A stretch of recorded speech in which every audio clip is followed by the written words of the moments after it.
আমি না বুঝতেছি না তুমি এরকম কেন করতেছো। আচ্ছা তুমি আমাকে বলো, বিএসসির জন্য আমার কানাডাতে স্কলারশিপ সহ সবকিছু রেডি ছিল। তুমি বললে এখন গেলে নাকি আমি তোমাকে হারাবো, তোমাকে অন্য কোনো ছেলের সাথে বিয়ে দিয়ে দিবে। ওকে ফাইন, আমি সবকিছু ক্যান্সেল করলাম। তারপর তুমি বললা তোমার বাবা বলছে যে বেকার কোনো ছেলের সাথে বিয়ে দিবে না। আমি সবকিছু ছেড়ে আমার বাবার বিজনেসে বসা শুরু করলাম, যেটা আমার এতটুকু ইন্টারেস্ট ছিল। আমি আমার সব ইচ্ছা ছেড়ে তোমার জন্য পারফেক্ট হওয়ার চেষ্টা করলাম। তারপর কিসের কমতি থেকে গেল যে তুমি আজকে এঙ্গেজমেন্ট রিংটা ফেরত দিয়ে দিচ্ছ? আরে আমাকে কারণটা তো বলো অ্যাটলিস্ট। কোনো কারণ নেই, আমার মনে হচ্ছে না আমাদের একসাথে থাকাটা পসিবল। That's it? সিরিয়াসলি তোমার মনে হচ্ছে না আমাদের একসাথে থাকাটা পসিবল? What about me? আমার কি মনে হচ্ছে সেটার কোনো ভ্যালু নাই? আমার সাইডটা কে দেখবে রুহি?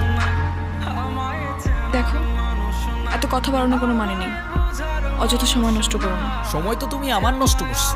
এরকমটাই করার হইলে আমার লাইফটা কেন নষ্ট করো? ভেঙে ফেলা হইলে সব আগেই ভেঙে ফেলতাম, নাকি হুক করে এখন বেটার কাউকে পেয়ে গেছো?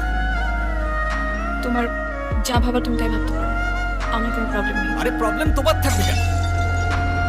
প্রবলেম তো তোমার ক্যারেক্টারে। আর আমার লাকের প্রবলেম যে তোমার